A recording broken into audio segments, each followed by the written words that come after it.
দর্শক, নুরুল হক নূরকে নিয়ে যে ঘটনা ঘটেছে, তিনি চরমভাবে আহত হয়েছেন। সেই ঘটনা নিয়ে তোলপাড় চলছে, গত রাত থেকেই তোলপাড় চলছে। কিন্তু এই ঘটনা কি নতুন করে সরকারকে এক ধরনের ভীত সন্ত্রস্ত করে দিল? সরকার কি অনেক বেশি ভয় পেয়ে গেল এই ঘটনার প্রেক্ষাপটে? এবং এই ঘটনা কি সত্যি সত্যি আগামী নির্বাচন পিছিয়ে দেয়া কিংবা নির্বাচন না হওয়ার প্রেক্ষাপট তৈরি করলো এবং নির্বাচন না হওয়ার জন্য এক ধরনের ষড়যন্ত্র তৈরি করছে? এই প্রশ্নগুলো আসছে এই কারণেই যে সরকারের প্রেস সেক্রেটারি শফিকুল আলম আজকে সংবাদ সম্মেলন করে এই প্রশ্নগুলোর জন্ম দিলেন বোধহয় পরোক্ষভাবে। কি হতে চলেছে, সরকার কেন এটাকে ভয় পাচ্ছে, এটার বিরুদ্ধে ব্যবস্থা গ্রহণ করলেই তো ব্যাপারটা সমাধান হয়ে যায়, কিন্তু সরকার মনে হচ্ছে তাদের সিদ্ধান্তে এবং কার্যক্রমে যে সরকার ভয় পাচ্ছে এবং ভয় পাওয়ার পরিপ্রেক্ষিতে কি করণীয় ঠিক করার জন্য প্রস্তুতি নিচ্ছে। কি হচ্ছে সরকারের ভেতরে একটু বোঝার চেষ্টা করব এই ভিডিওতে। থাকবেন পলিটিক্স টিভির নিয়মিত আয়োজনে।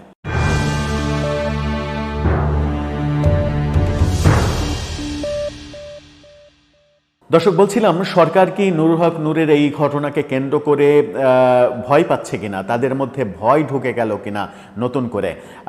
ভয় অনেক ধরনের হতে পারে, সেটা হচ্ছে যে এটাকে কেন্দ্র করে রাজনৈতিক অস্থিরতা তৈরি হতে পারে, মারাত্মক রকমের অস্থিরতা তৈরি হতে পারে।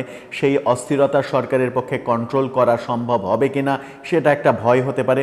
সরকারের ওপরে নতুন একটা চাপ তৈরি হয়েছে যে জাতীয় পার্টিকে নিষিদ্ধ করতে হবে, এটা একটা মানে সিদ্ধান্তহীনতার ব্যাপার সরকারের জন্য, সেটাও একটা ভয়ের কারণ হতে পারে।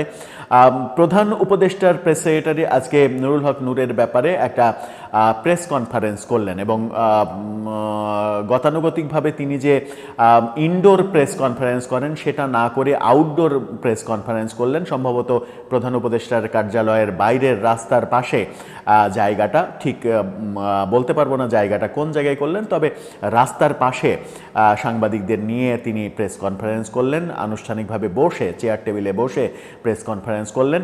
এবং সেখানেই তিনি একটা মানে অনেকগুলো তথ্য জানিয়েছেন। অনেকগুলো তথ্যের মধ্যে একটা হচ্ছে জাতীয় পার্টিকে নিষিদ্ধ করা হবে কিনা দাবি উঠেছে, সেই ব্যাপারে সরকার কি ভাবছে সেই ব্যাপারে তিনি বলেছেন যে এ নিয়ে কোনো আলোচনা হয়নি সরকারের মধ্যে। তার মানে জাতীয় পার্টিকে নিষিদ্ধ করার পথে সরকার হাঁটছে না। কেন হাঁটছে না? কারণ হতে পারে যে আওয়ামী লীগের কার্যক্রম নিষিদ্ধ করার পরে সরকারের উপরে এক ধরনের আন্তর্জাতিক চাপ রয়েছে। সেটা যদি আবার নতুন আরেকটা দলকে নিষিদ্ধ করতে চায় তাহলে সেই চাপ বেড়ে যেতে পারে। সেই চাপ মোকাবেলা করার মতো মানে শক্তি সরকারের আছে কিনা সেটাও সরকারকে বিবেচনা করতে হবে, সেটা একটা বড় কারণ হতে পারে।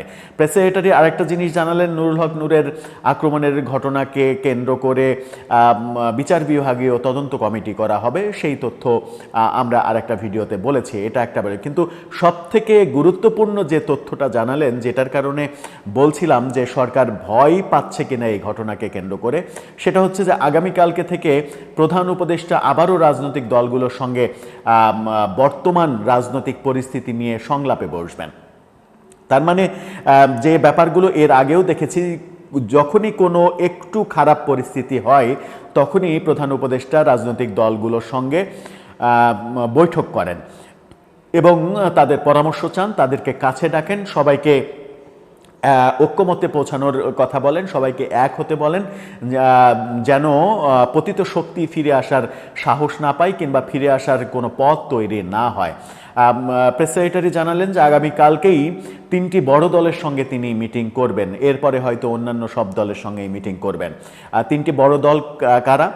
সরকারের ইতিপূর্বেই ঘোষিত আছে 3টি বড় দল, মানে হচ্ছে বিএনপি, জামাত এবং এনসিপি। কালকে বিকেল থেকে রাত পর্যন্ত এই 3টা ভাগে 3 দলের সঙ্গে একসাথে না, 3 আলাদা আলাদাভাবে প্রধান উপদেষ্টা সংলাপে বসবেন।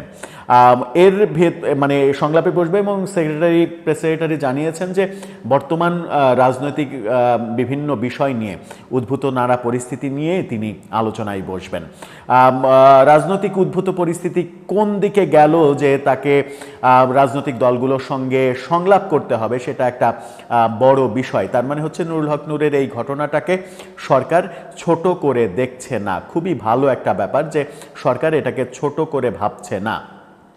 এটাকে কেন্দ্র করে সমাজে নানা রকমের আলোচনা রয়েছে যে এটা নির্বাচন পিছিয়ে দেওয়ার একটা ষড়যন্ত্র, এবং এটা যে বাস্তবতা, এই ভাবনাটা যে বাস্তবতা যে এটা হতে পারে, সেটা বোধহয় সরকারও টের পাচ্ছে। এই কারণেই সংবাদ সম্মেলনে শফিকুল আলম অন্তত 5-7 বার জোর দিয়ে বলার চেষ্টা করেছেন যে মানে নির্বাচন ফেব্রুয়ারিতে হবে, এটা নিশ্চিত থাকেন আপনারা, এবং এটার মানে বিরুদ্ধে কোনো ষড়যন্ত্র তত্ত্ব কাজে দেবে না, কোনো ষড়যন্ত্র করে কাজ হবে না।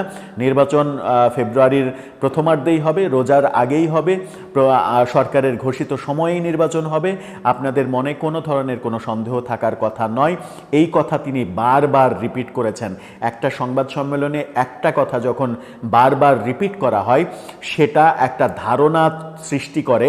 সেই ধারণাটা হচ্ছে যে ওই বিষয়টা সরকারের মধ্যে সন্দেহ তৈরি করেছে, এবং বর্তমান রাজনৈতিক যে উদ্ভূত পরিস্থিতি, এই পরিস্থিতি ওই শঙ্কাটা তৈরি করেছে যেমন জনমনে, তেমনি সরকারের মধ্যেও একটা কনফিউশন তৈরি করেছে বলেই সরকার আবার কালকে থেকে সংলাপে বসছে রাজনৈতিক দলগুলোর সঙ্গে।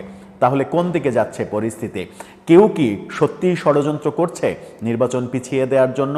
আর যদি ষড়যন্ত্র হয়, অনেকে বলছেন যে জাতীয় পার্টির পক্ষে সরকার অবস্থান নিয়েছে, অনেকে বলছেন জাতীয় পার্টির পক্ষে সেনাবাহিনী অবস্থান নিয়েছে এবং জাতীয় পার্টিকে পৃষ্ঠপোষকতা দেয়া হচ্ছে, জাতীয় পার্টির ওপরে ভর করে যেন প্ল্যান বি কার্যকর করা যায়, জাতীয় পার্টির ওপরে ভর করতে পারে যেন আওয়ামী লীগ, জাতীয় পার্টিকে ভোট দিয়ে জাতীয় পার্টিকে প্রধান বিরোধী দল হিসেবে আগামী নির্বাচনে যেন নিতে পারে, সেই প্ল্যান বাস্তবায়নের পথে এগোচ্ছে সব কিছু, এই অভিযোগও করা হচ্ছে।